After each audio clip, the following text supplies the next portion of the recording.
Um momento importante e decisivo na história da economia brasileira. Nós viemos, nos últimos 42 anos, de mal a pior. O Brasil era um expoente até 1980, tendo o maior crescimento econômico do mundo. E de 81 para cá, viemos fracassando com um voo de galinha. Cresce um pouco e cai. Chegou nos últimos 10 anos, o crescimento foi para o chão. A galinha não tinha mais nem asa, foi cortada e zero de crescimento econômico. Uma pequena reação este ano, o ano passado, mas a galinha vai voltar para o chão. A galinha, no caso, é a economia brasileira. Não é uma águia, né, que voa lá em cima. O Brasil perdeu a potência econômica. Tem o quinto maior território do mundo, a 7ª maior população do mundo, está entre as 10, 12 maiores economias do mundo e tem o 180º, 84º pior sistema tributário do mundo, o que derruba o ambiente de negócio do Brasil para 125, 100º e 25º. O que acontece com a economia brasileira? O que aconteceu? A Emenda Constitucional 18 de 1965, criou este modelo e cometeu um erro fatal na concepção do modelo quando dividiu a base do consumo em três tributos da base de consumo. Como se sabe, a tributação no mundo tem 3 bases clássicas, onde se tira os impostos. A base patrimonial, o IPTU, o IPVA, o ITR, o ITCMD e o ITBI, que arrecada pouquinho, menos de 5% da arrecadação nacional. Nos Estados Unidos é 11% essa arrecadação. A segunda base, rendas e proventos de qualquer natureza, onde se tributa os salários, os aluguéis, dividendos, juros, royalties, lucros.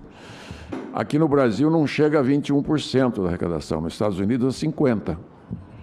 E a terceira base é do consumo de bens e serviços, inseparável. Essa base do consumo no Brasil, entre folha e a tributação de bens e serviços, dá 75% da arrecadação. Nos Estados Unidos, só 40%. Então, olhando os dois casos, o Brasil está errado. Tributa muito o consumo, pune as famílias, as pessoas que gastam toda a sua renda no consumo de bens e serviços, né? Então, exatamente esse modelo, não é culpa de um governo, é de todos os governos que passaram no Brasil, de todos os congressos e de todos os empresários, porque eles também tinham o poder de fazer essa mudança lá atrás. Mas nunca houve esse acordo. O mais próximo que chegamos do acordo é agora, o grande momento que vem. Esta PEC 45, ela vem junto com a 110, da 293, da minha primeira PEC de 91, a PEC 48 de 1991, e os textos da Assembleia Constituinte do IPEA, do professor Varsano e Fernando Rezende, que pregava o IVA. Por que o IVA?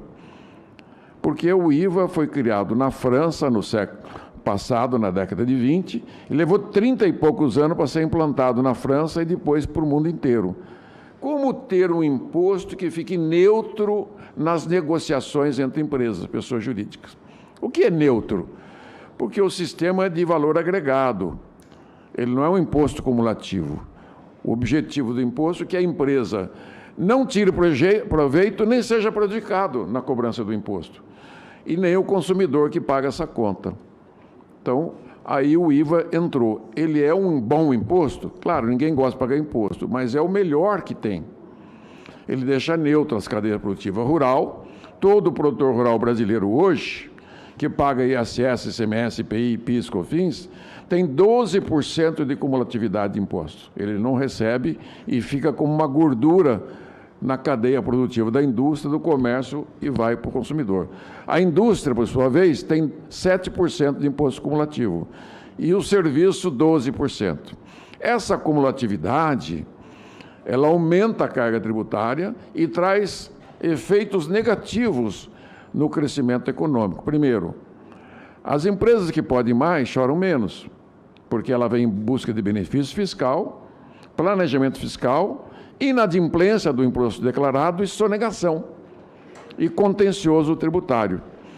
Ao juntar todas essas iniquidades, nós arrecadamos hoje 33% do PIB brasileiro, só que tem de carga tributária nas costas dos preços dos bens e serviços mais de 43%, fora 8% de sonegação, que são renúncias fiscais da União, Estados e Municípios de 650 bilhões, 6,5% do PIB, inadimplência de 3% do PIB, 300 bilhões, e custo burocrático de 100 a 200 bilhões.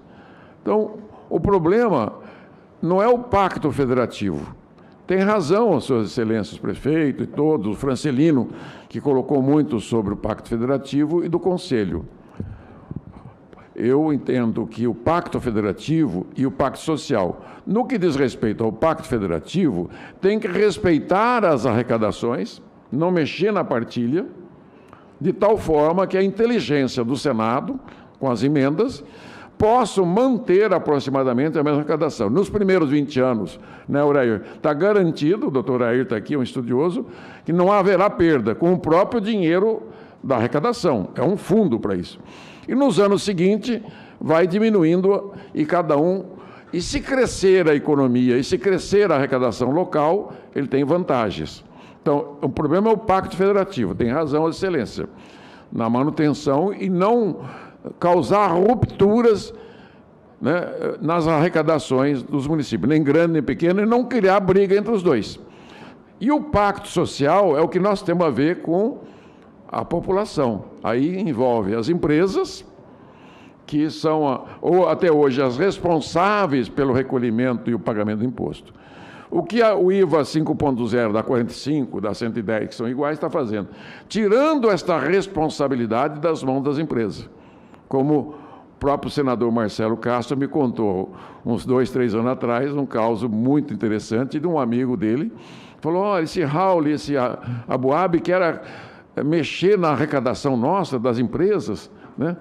Aí o Marcelo, não, a proposta é boa, tal. Ele falou, mas o que é? Mas você vê, senador, hoje nós, empresários, vamos arrecadando, né? Cada dia que passa, quando chega no final do mês, a gente está tão íntimo do dinheirinho do imposto que está lá no nosso caixa, que na hora de pagar o imposto no mês seguinte, dá uma dor no coração.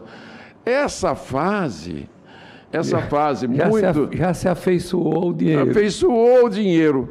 Essa fase não precisa mais, com a tecnologia, não precisa mais das empresas fazer esse encargo, essa canga.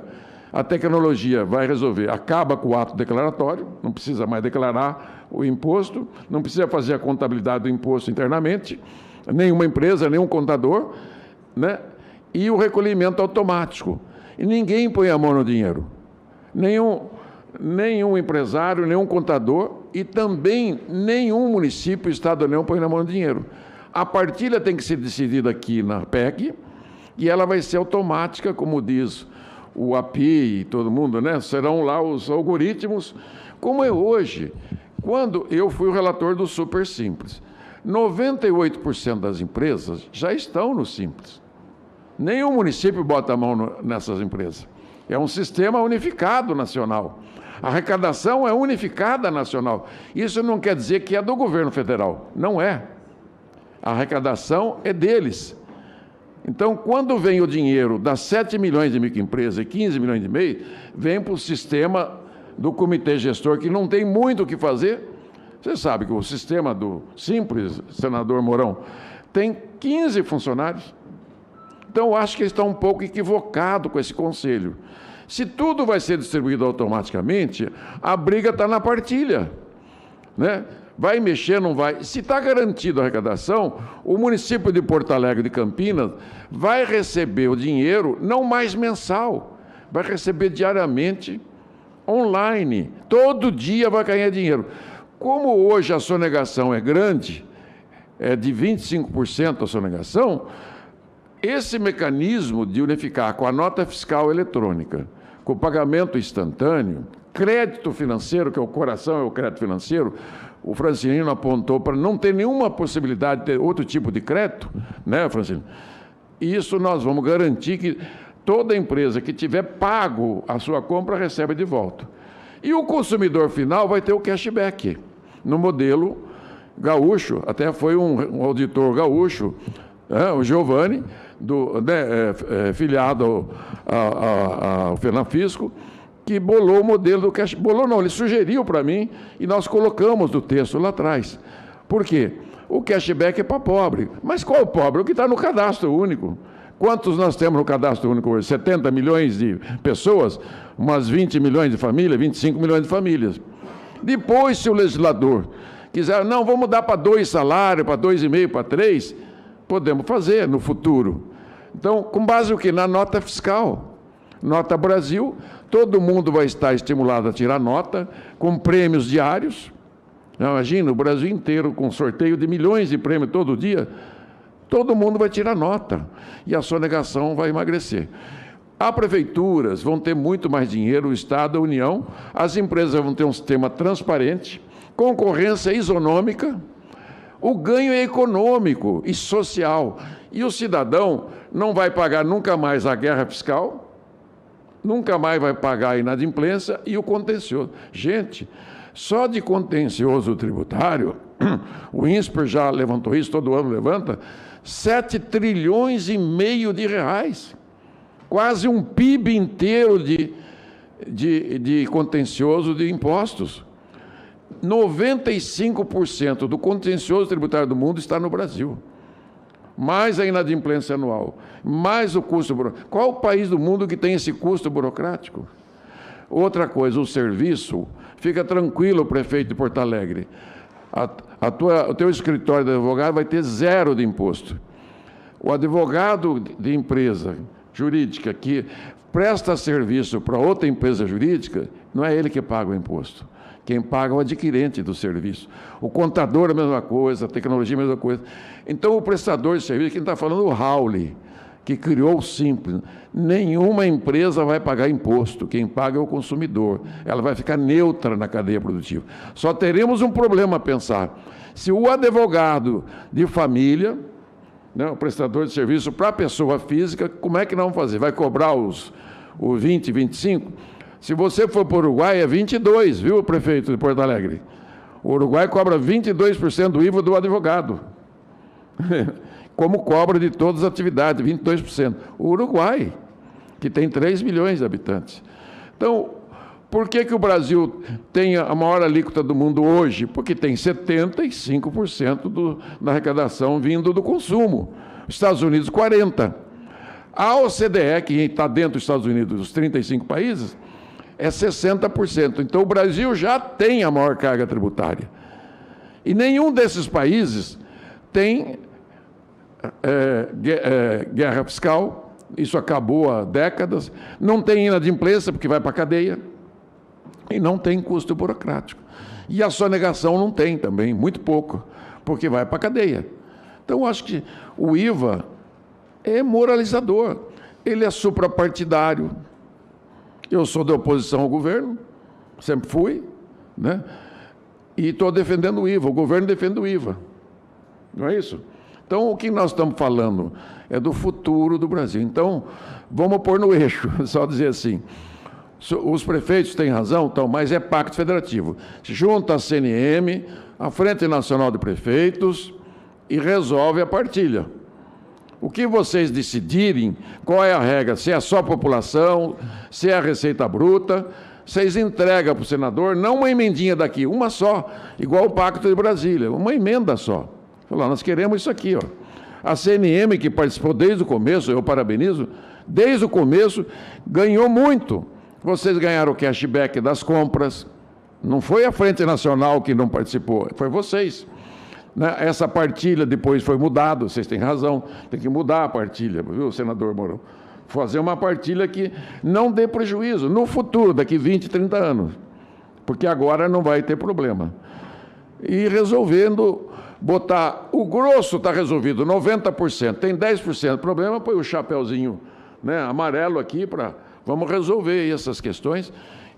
A consultoria do Senado é de primeira qualidade, a equipe do API é de primeira qualidade, e o senador Eduardo Braga tem uma capacidade de gerenciamento político enorme. É de parabéns. Super capacidade. Muito capaz.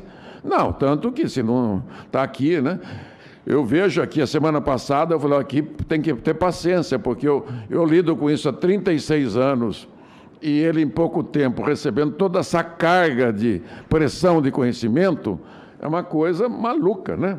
Então, dizer assim, tranquilizem-os.